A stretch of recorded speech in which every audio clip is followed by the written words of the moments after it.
This is Order Flow Trading Course Lesson 12, Order Flow Support and Resistance Levels. My name is Michael Baltos. I'm the founder of orderflows.com.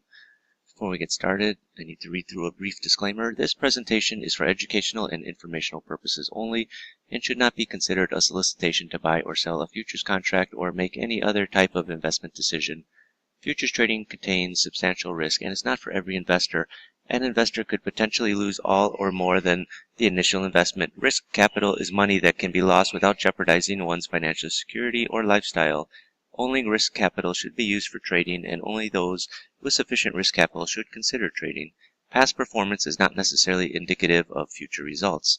CFTC Rules 4.41. Hypothetical or simulated performance results have certain limitations. Unlike an actual performance record, simulated results do not represent actual trading. Also, since the trades have not been executed, the results may have under or overcompensated for the impact, if any, of certain market factors such as lack of liquidity.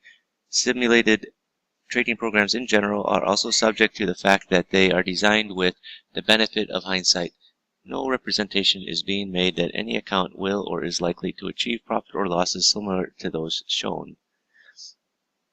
Okay, let's get started. Order flow support and resistance levels. Most traders do not know how to determine support and resistance levels. They use a high or low that has been touched a couple of times and think that is support and resistance. If that is the case, the market will never trend. It'll just trade from highs to lows and stuck in a range. So, here's a chart. Here's a 5-minute mini chart. And, the first thing people are going to look at is, they're going to look more towards the left and determine where support and resistance level is towards the right. So, they'll see, the first thing they'll look at is, the highs and lows, and sort of determine, say, okay, this high here at 1884 is going to be my resistance level. This low here is going to be my support level. Okay, we never came back down here, so they're going to look here. Okay, well, we touched this level a few times, 1878, that's going to be my new support level.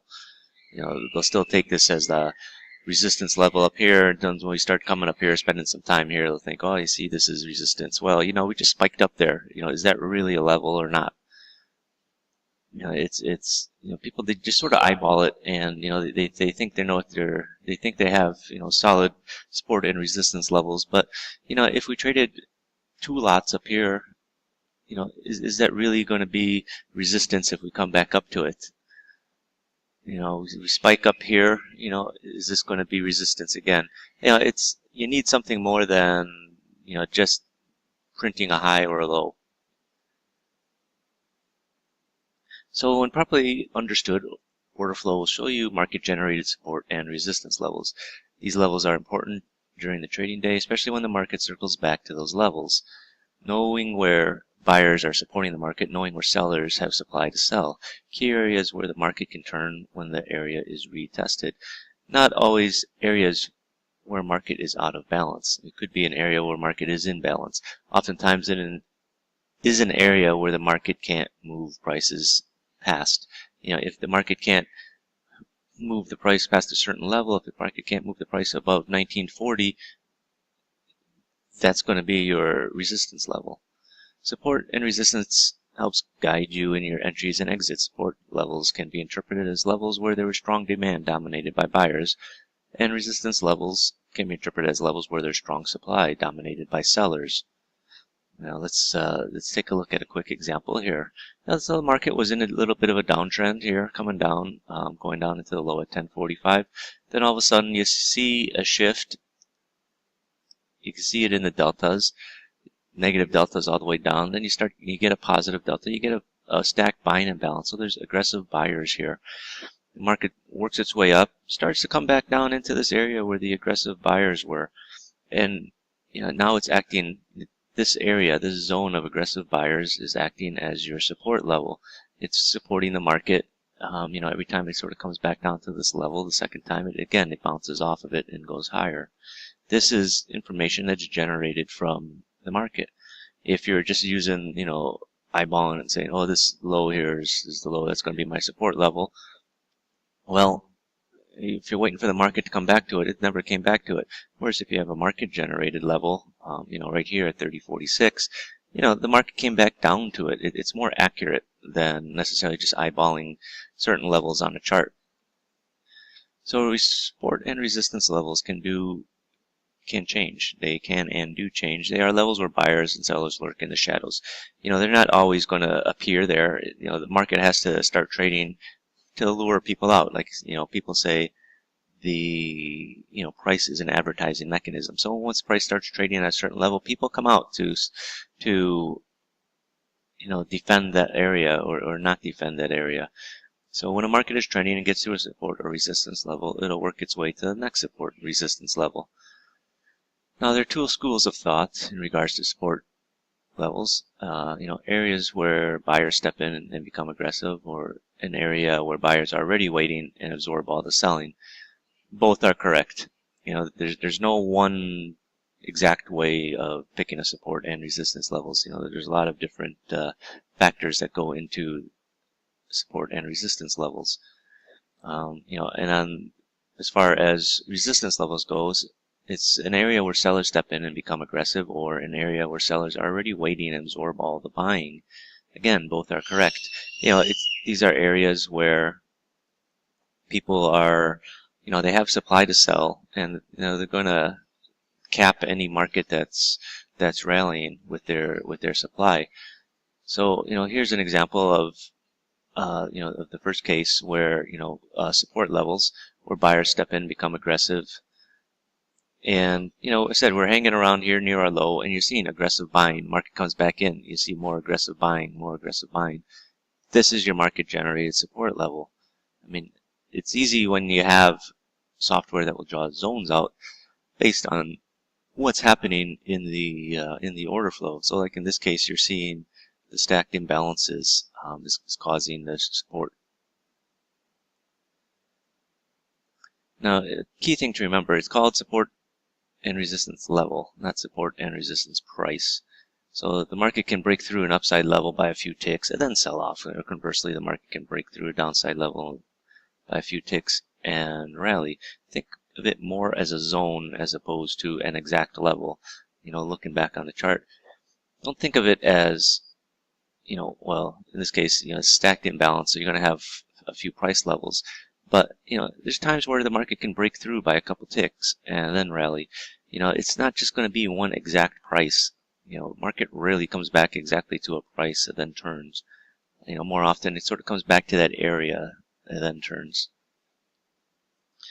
So remember that support and resistance levels are market-driven levels. They're part of the market. They're generated by the market. At least they should be generated by the market, by the supply and demand of what's happening in the market. I said if you're just sort of looking at a chart and eyeballing it, off recent highs, recent lows, or maybe where we spent some time, that's not an exact market-generated level. You're just sort of looking at it, and yeah, the market bounced off this level, but you don't know factors behind it. So let's look at a bunch of examples here. So this is crude oil, and first I just want to show you, it doesn't always work. You have to take things in context as support and resistance. So you have this buying imbalance up here, but the next bar we opened up below it. I said if it's going to be a support level, we should be trading above it and come into it, not trade below it and come into it. Again, we have another buying imbalance up here, which would normally act as support, but when we open and close, we're spending all this time in it, most of the time below it. If you're looking for it to be a support level, we should start out above the market rather than below the market, because if you're below the market, instead of being support, you're looking at resistance. Okay, here's an example of a crude, again, where it failed. Like I said, it's not, support and resistance don't always work 100% of the time. They work majority of the time, but there's going to be times where they fail, and gotta go through examples of failures first, so you can at least understand it and and take things into context. So what do you have? Okay, you have the market coming down. You get a selling imbalance here, and we open up below it, which is what you like to see. So you have your level here. We're spending some time below it, but then we start trading back into this level. We go through it, but what you're seeing single prints, here, here, here, as we're trading up through the level. So what was resistance before is now appearing to become support. That this is something, it sort of talked about earlier about price rejection. Don't marry yourself to a trade. Don't think, oh, I have this level, I have to be short, the market has to go down. Once it starts showing signs of, reversing, your support level, your resistance level is all of a sudden going to become your support level when you're getting, the order flow confirming it. So you could see, initially this was acting as resistance, but, the mood changed in here. You can see how the delta changed from, negative, negative, negative. Now you're starting to string together positives, and you're getting small prints, single prints in here. So, the market's looking to rally, and this level, which was your resistance, is now your support.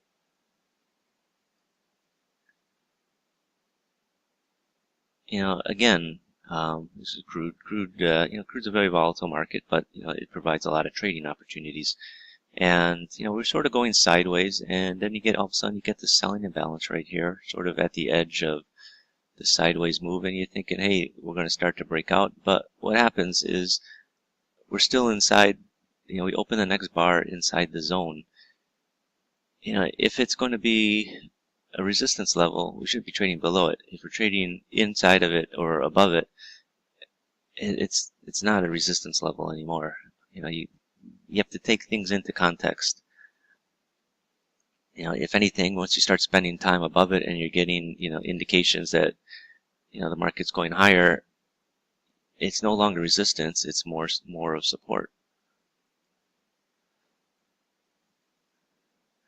Okay, so this is a 5-year chart. Now, I'm going to get into a little bit more advanced support and resistance. Now, what I'm going to talk about is, point of control. The point of control, I talked earlier lessons about how it's the area in a bar with the most volume. And, once you decide you're in a downtrend or an uptrend, it's going to be your support and resistance levels.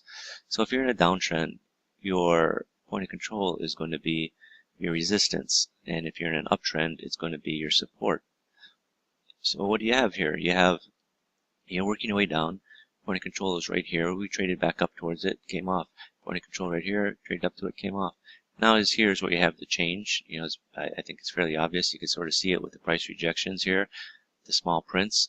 And, so you say you're not yet convinced that this is a low. Once you start getting up in here, I think it's more obvious. But, first off, the point of control is right here. We came down within a tick of it. Point of control is right here. We came right down to the tick. Point of control is here. We came down within 2 ticks. Point of control is here. We came down within a tick. And then the market closed for the day. But this is market generated information, and it's information you can only get with a volume footprint chart. You're not going to get it on a bar chart. You're not going to get it in a candlestick chart. Oftentimes you just look at a chart and you wonder why the price retraces back down to a certain area in the previous bar and then reacts. You can see why here. It's the point of control. Again, on a downtrend, it's acting as your resistance. We came up within 2 ticks, came up with 1 tick, within 1 tick, within 1 tick. Again, in an uptrend, this is soy meal. People ask, what can I trade? People say, hey, I trade this kind of illiquid market. And soy meal isn't something that a lot of people trade. People are more interested in trading crude oil or mini S&Ps, but soybean oil, it's a product of the soybeans. You crush the soybeans, you get soybean oil, soybean meal, and this is soybean meal. It's a very nice contract, and a lot of commodities are based on supply and demand and hold the order flow theories the same way. So, you're assuming this is your bottom, that you're going to start moving away. So you'll look at the point of controls as being your support.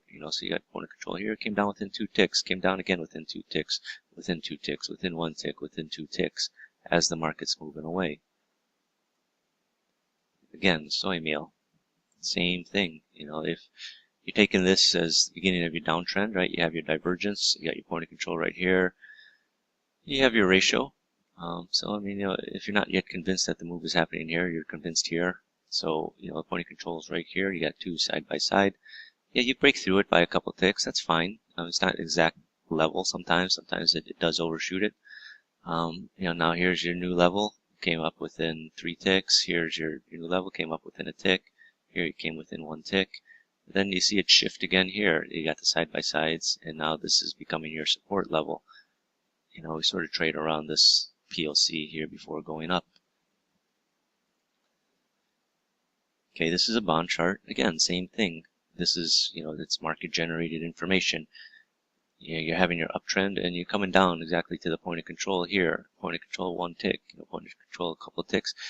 If you're assuming that the market is starting to move, then once you're convinced that you have the shift here, from the uptrend, and now you're going to start a downtrend, you're seeing the single prints here. It's indicating that price up here is being rejected, and you're looking to get short. Look to get short somewhere around the point of controls. I would usually like to give it a couple ticks, because it can come up within 2 ticks usually. But it gives you an entry level, and if you're convinced that that's the beginning of the move, your stop can be fairly close. So I mean, you got your point of control right here. Say you're not yet convinced that this is the top. Once you see it here, you're getting short somewhere in this bar. And you get the nice little move down. I should have put. I mean, this is right before the close, so I don't know if it's prudent to start trading there. But what you're going to do is you're going to be looking, to get short around the point of control, and a tight stop just above, the top of the bar at worst case. But you're really going to be looking, just on the other side of the point of control as your stop level. Okay, again, this is the bonds. So, you're starting to work your way up, sort of go sideways. You got these 3 point of controls, lined up here. But it's more bullish than bearish. You got a couple of ratios here. You do have this one, which sort of throws a spanner in the works. But overall, the deltas are positive, and the market is starting to move up. So this level right here, we come right down to it, get through it by a tick. You can see you got this single print here. Price is being rejected down here, and I'll say it's a no-brainer. But it's one of those. It's a trade that you're going to have very low risk on. If you're getting long in here at 28, 29, your stop is just down here around the 26 level, and and the market goes up, and you can see it's using the point of controls as the support levels on the way up.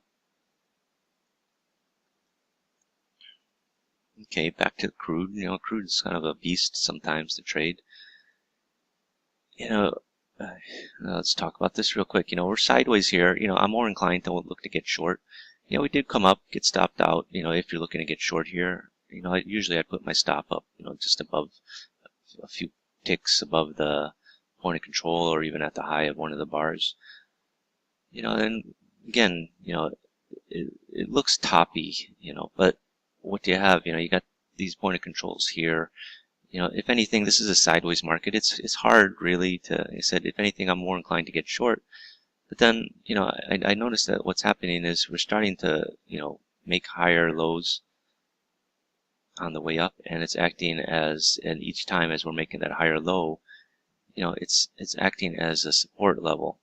Whereas here, you're just sort of going flatline, going sideways. Once you start seeing the point of controls rallying, I'll say rallying, but the point of controls are going higher and higher. I'm always looking to see where, where the bar ends, relative to the point of control before it.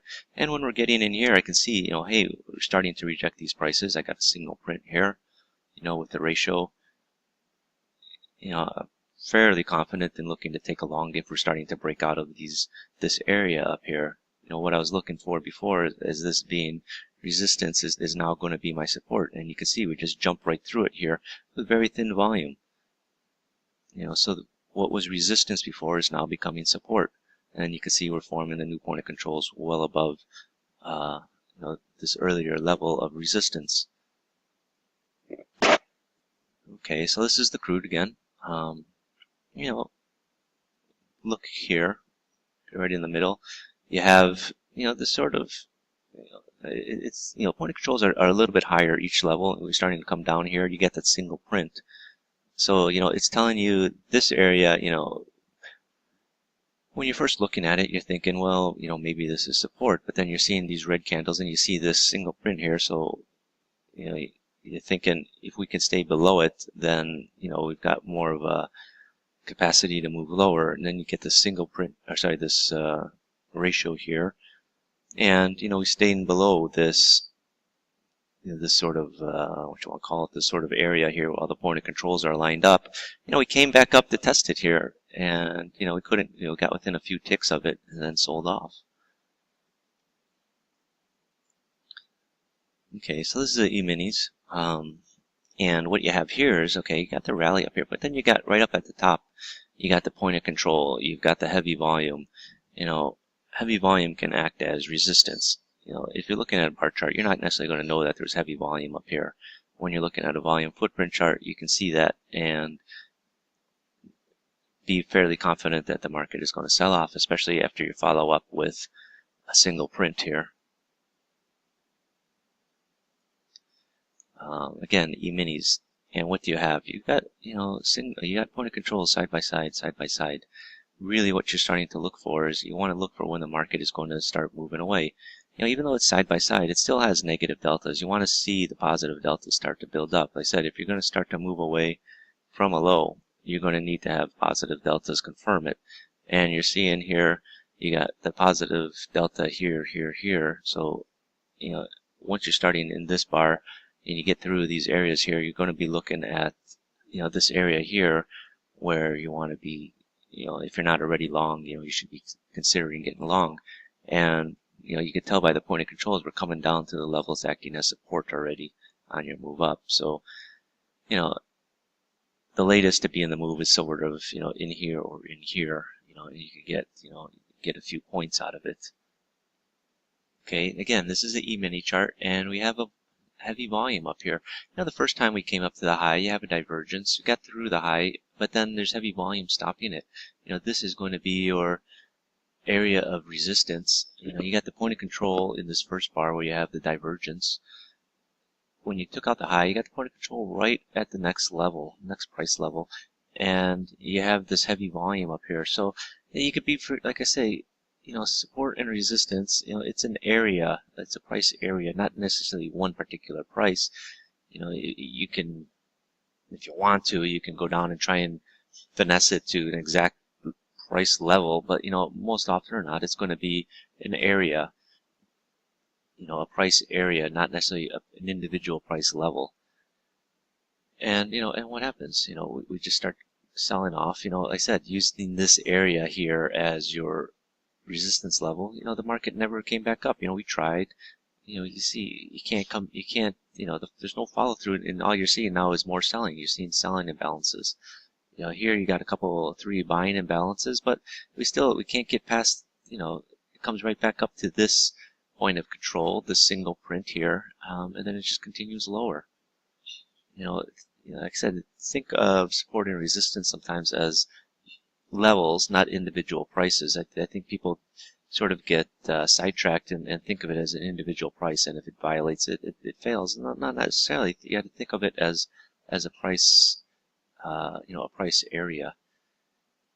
Okay, this is a perfect example. We had come up here, we hit our high here. We got a ratio, got a small print, and then at the bottom of the bar, you've got the selling imbalance. We open up below the selling imbalance, trade back into it, get through to it on the other side. We're still below this point of control. So this is your resistance area. As long as you can sort of stay in this area, preferably below it, then the move will continue lower. But if you're trying to, really pick an individual level and say, okay, the middle of this selling imbalance, is going to be my level, and if we get on the other side of it by a tick or two and we get out, well, you know that you have this level up here, this point of control to hide behind. And, we traded, literally into the middle of the zone, and we tested it again before selling off. This is a mini chart, and, you're seeing the same thing, right? You got the buying imbalance here, just off sort of the swing low. The bar we opened up, outside of the zone, trade back into it. We get on the other side of it by a tick, and then, the support is there. You've seen the buying come back in that occurred here, and the market worked its way back up.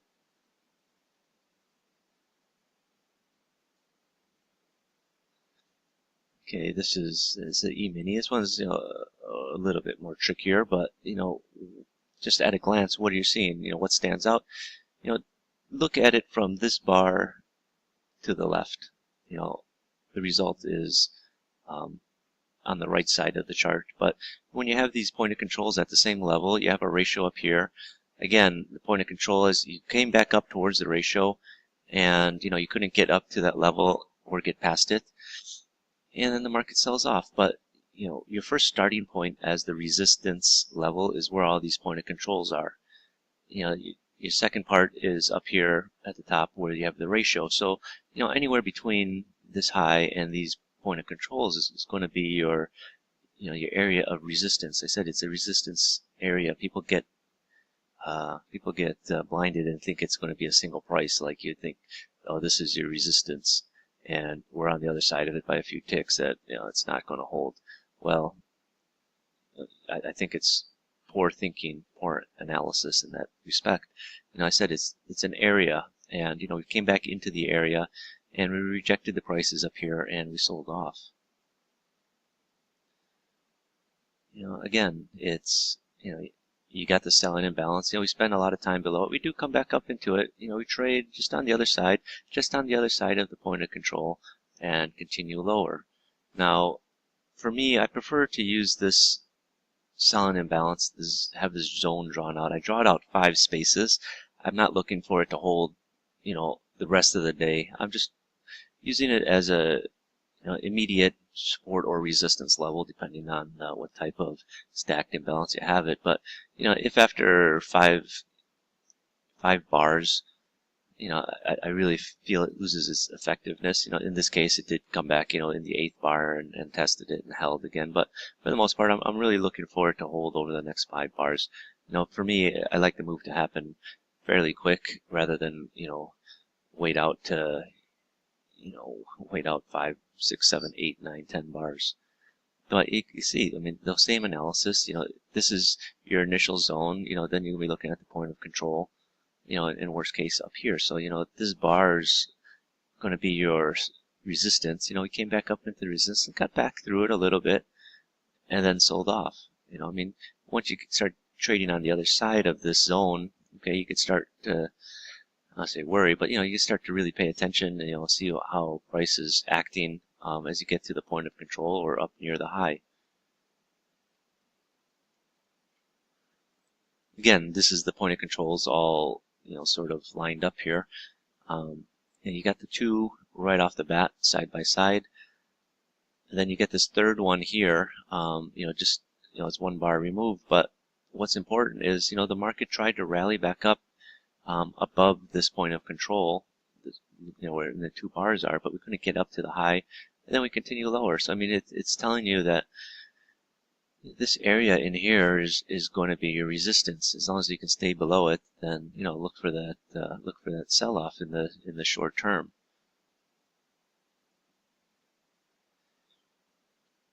Again, in the sort of the opposite direction, you've got first you're seeing these 2 point of controls here. The market is working its way up. Then you get a red, followed by a green, followed by another green, but still sort of in that area. Then a red and a green. But what's important is you're seeing, initially you're seeing these 2 point of controls at the same level. You do have 2 here, same, roughly the same level. But then, when you form this other bar here where you got 3 in a row, then 4 in a row, but then what you have here is a ratio, a small print ratio is telling you prices below are being rejected. At first you may think, well, I'm inclined to think, it's going to be support because the market is rallying.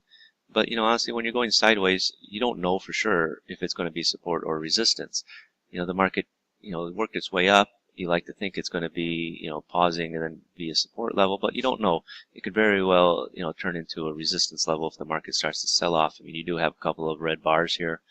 Honestly, looking from this bar at 846 to the left, it's hard to tell if it's going to be support or resistance. You want to see the sign, as the market, if it's going to move in which direction. And you see, the first sign here, you see the small print ratio of 59. which is indicating prices down here are being rejected and the market starts to move up. And, so even if you're not looking to get long in this bar, when you have this bar, the next bar at 850, we've broken out of this area. Point of control is much higher. But you're going to be looking now as this point of control here at 1903 as your support area, and if you could be getting along somewhere in there. It didn't pull back as much as you'd like, only got down to 1904, but it continued higher. Okay, this is a 15-minute chart, and 15-minute charts are time-based charts, and usually I look at range charts, but I threw this up here because it's it's one of those things. It's important to note. The same. You look, whether you trade a time-based chart or a range-based chart, you still want to analyze the same things. So the market is working its way down, and then all of a sudden you get this 15-minute chart, right? So you got 4 point of controls right at the same level. Okay, and that's an hour of trading, and the point of control is right at the same level. So I'm inclined to be bearish the market at this point. And use this as my resistance level. And what happens in the next 2 bars over the next 30 minutes? We trade up here and come off. And you're talking 1893 to 1888. That's a 5-point move. That's giving you some solid trading opportunities there. Now, what happens over the next 45 minutes? You get basically 3 point of controls around the same levels. I mean, they're different by a tick at each level. If you average it, it'll be this level, and I don't necessarily like to average, more of a visual average. And what happens is we're staying above this area. So, it's telling you this is your new support area. Because, it would be resistance, I think, if we were trading, below it, trading below 1888 or something. But, the fact is, this bar turned around. This is going to be my next support level, and what was resistance before turns into your support level. Here at 1893, what happens? You get these bars, we trade down to, 1893, 1892, even here, 1893 and a half. So this is a perfect example of, what was initially resistance, later becomes support. And, what's important is when you're breaking these these resistance levels, how it turns into support. Look at what's happening with the volume when you break through this resistance level. You're seeing buying imbalances just on the other side of it, and you're seeing very thin volumes traded on the bid side here. So obviously, people are being aggressive. So, they're saying goodbye to this level as a resistance level. They want to start moving it up higher. And so this resistance level is going to be your new support level. So, anywhere between 93 and 90 would be your, be your new support level. I would look for this to sort of be the bottom of the range. But really this bar at 245 is really the sign that, what was your resistance is now your support level. And you can see it just sort of trades back down into that area and just bounces back up. Again, tests it, bounces back up. So that's the end of lesson 12, order flow, support, and resistance levels. In the next lesson, I'll explain order flow, fair price, and absorption, and how to use them in your trading. People often talk about, market will move from out of balance to a place in balance. So, knowing where the fair price for the market is, where things should be trading, and how to tell when the market is in balance is important to know how to trade around. So thank you. That's the end of lesson 12.